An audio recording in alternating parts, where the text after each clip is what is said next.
असं कुठलं प्रोजेक्ट आहे का की you always wanted to do? Dream project it's a very आमचं ठरलेलं म्हटण्यापेक्षा आमचा काइंड ऑफ एकमत आहे त्याच्यावरती. आता वेगळं काही बोलला मला आज तर माहित नाही. So every project that we accept or we say yes to has to be my dream project. आत्तापर्यंत केलेली सगळी प्रोजेक्ट्स ड्रीम प्रोजेक्ट्सच होती.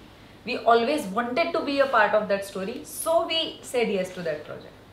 असं कुठलं तरी मला स्वप्नात आता राणी बनायचं आणि राणीचं प्रोजेक्ट आलं आणि मी केलं असं काहीच नसतं.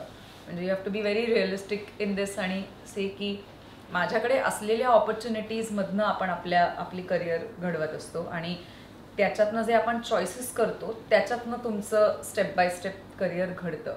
So when I make those choices that is one step towards achieving every dream, right?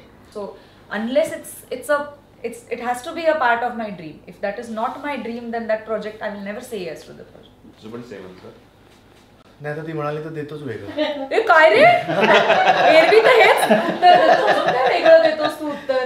तेच आहे, ऑलमोस्ट तेच आहे. फक्त अजून त्याच्यात ऍड करायचं वाटेल की आपण जे काम करतो ते इतरांसाठी ड्रीम प्रोजेक्ट व्हावं आणि कुठली तरी एखादी हिस्टॉरिकल भूमिका अशी आपण म्हणतो की मोठी व्यक्ती म्हणून ते ड्रीम प्रोजेक्ट आहे. सो प्रिया म्हणते त्यालाच मी पुढे हे करेन की तुम्ही जे काम करता आहात ते इतकं पॅशनेटली आणि इतकं घुसून काम करा ते प्रोजेक्ट इतकं मोठं होईल किंवा तुमचं काम इतकं लोकांना आवडेल किंवा ते लक्षात राहील जेणेकरून ते नवीन पिढीसाठी म्हणा किंवा त्या पिढीतल्या कलाकारांसाठी म्हणा की यार असं प्रोजेक्ट मिळायला पाहिजे, असं कॅरेक्टर मिळायला पाहिजे. सो तुम्ही जे त्याच्यात घालाल त्यांनीच ते ड्रीम प्रोजेक्ट करू शकाल.